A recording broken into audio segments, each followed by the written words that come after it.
loop theory.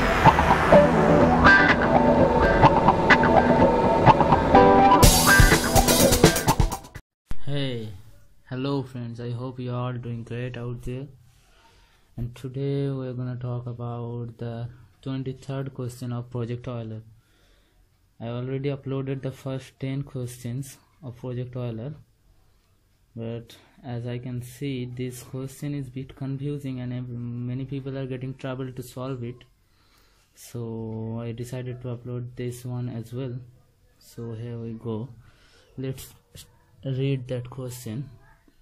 First, a perfect number is a number for which the sum of its proper divisors is exactly equal to the number.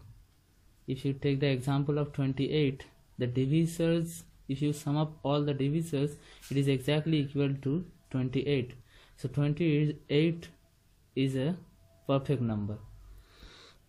So now a number n is called deficient if the sum of its proper divisors is less than n, and it is called abundant if this sum exceeds n.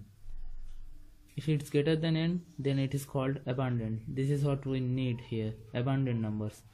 As 12, for example, if you sum all the divisors of 12, it is greater than 12, that is 16.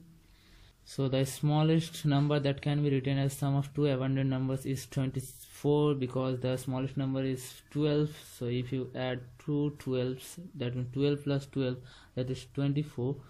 By mathematical analysis, it can be shown that all integers greater than 28,123 can be written as the sum of two abundant numbers. However, this upper limit cannot be reduced any further by analysis, even though it is known that the greatest number that cannot be expressed as the sum of two abundant numbers is less than this limit. Find all the positive integers which cannot be written as the sum of two abundant numbers. Notice that it is said that the numbers which cannot be written as the sum of two abundant numbers. And here it says if the number is greater than this number, then it can be written as sum of two abundant numbers. So our limit is this one. The limit is 0 to, it's about 28,000. Got it? How we're gonna do it? Here it is. The steps are here. Let me first say you something. As you can see here, we're doing lots of deals with the divisors. That's the main factor here. So when we are calculating divisors of a number, let's say 28, so these are the divisors of 28. So we need a loop to find out the divisors. How we are going to find out that? We just need to run a loop from 1 to square root of that number. Okay, not up to that number, just up to the square root of that number, from 2 to square root of that number, because 1 is already a divisor of every number. So when you are dividing a number with a number that is obviously less than the square root, here in case of 28, first we are going to divide it by 2. In that case, when it is divided by 2, so we will save 2 as well, we will save the 14, because we know that later on this number will be also divided by 14. If we can save it at the first time when we are dividing it by 2, then we don't need to run it up to the half of the number or up to that number. Got it?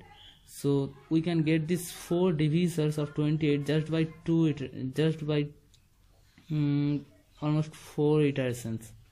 Okay, it will be divided by 2, then we will save 2 and 14 also, and when it will be divided by 4, at the same time we will save 4 and 7. So we got all the divisors of 28, because we need to reduce the number of iterations. Back to that question, how we are going to answer that?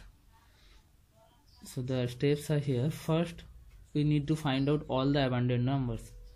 Though here it says that find out all the numbers which cannot be written as sum of two abundant numbers, then also we have to find the abundant numbers first, all the abundant numbers. Then we have to generate all the numbers which can be written as sum of two abundant numbers. That's exactly the opposite of this one, because it says find out all the numbers that cannot be written as sum of two abundant numbers, but here we are generating all the numbers that can be written as sum of two abundant numbers. Okay, then in the final step we will add up all the numbers except the numbers generated in step 2. We are done. So we just need to program these 3 steps. Here is our program. I already have written it, just going to explain it now. Here is our 3 header files. We're going to need that math.h header file, because we'll, as I said, we'll use that square root function. And here is our variables. Forget about this, we're just going to understand the logic. First, for loop, it is from 3 to that limit, as it said in the question. This is the limit, so it will run from 3 to that limit. And then a temporary variable that will store the value of I before it goes into the inner for loop. Every time before running that inner for loop, the temp will be I, and SOD means sum of the divisors, sum of the divisors of I. So it will be always set to 1, because 1 can divide any number. Then our inner for loop that will run from 2 to the square root of I. Okay, then if you will check j can divide I or not, I mean the temp. If j can divide the temp, then we will save the divisors, both j and temp divided by j. As I said here, in that case 2 is j and temp by j is 14. We'll save 2 and 14, both the numbers. That is why we are adding up j and temp by j as well.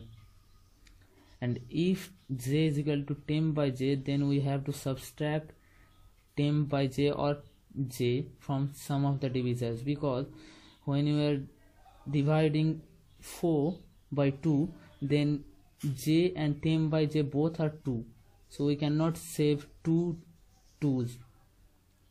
As I said here, if you divide for 25 by 5, then the answer will be 5. So if you don't do that, don't do this if, it will add 2 5's, because j is 5 and temp by j is 5 also. So in that case we just have to remove that one extra number. That is why this if condition here. Okay, and this is just a command line, this printf, just to see. And there our if ends, this one, and then our inner for loop ends here. And after that inner for loop, we are checking the number is abundant number or not, because as said here, if the number sum exceeds n, then it is called abundant number. Okay, so you just have to check that the sum of the number is greater than the number or not. Here we are checking that if sum of the divisors is greater than I, then this is an abundant number. So we'll save it in an array, because we need that later, so we must save it in an array. And that is why this array an is declared here already. An means abundant numbers. And how I get that size of the array? If you just put a printf here, so you will see that there is almost 7,000 abundant numbers in between this limit. So that is why I put that size of the array is 7,000. It will save in all the abundant numbers in this array one by one. Then everything ends here, the outer for loop.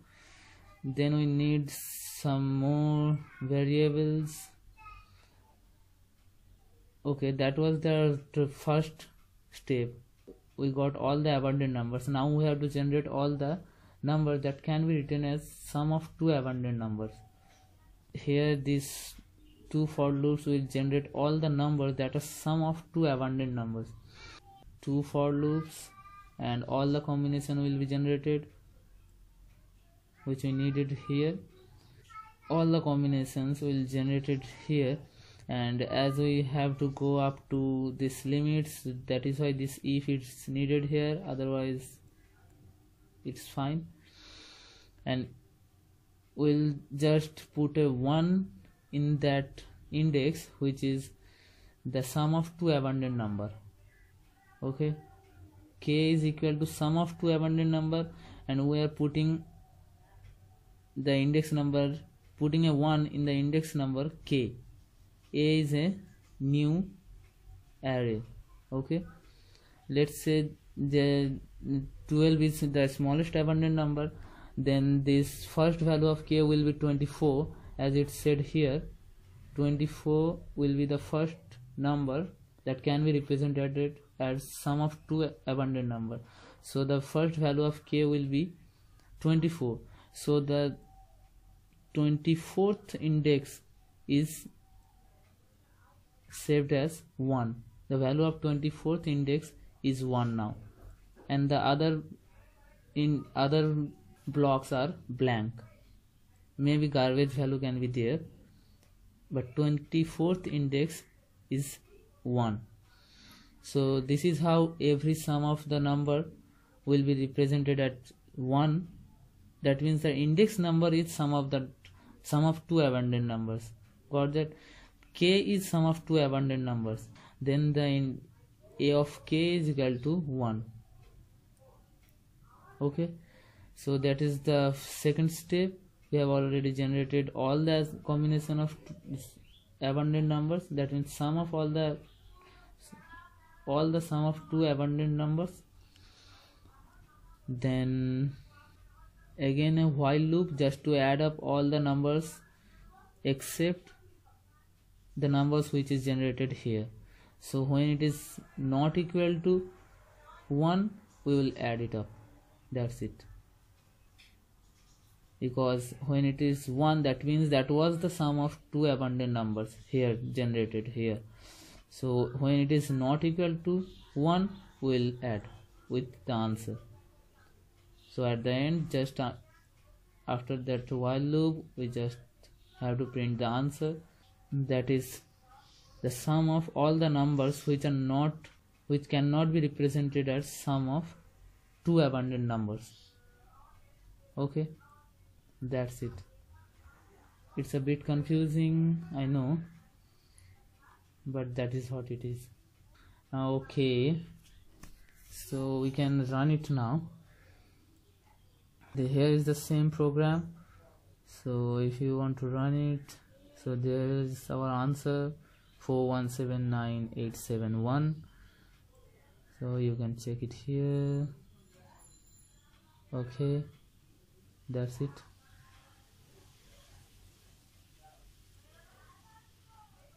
Thank you for watching, and comment below if you have any problem to understanding this question or the answer.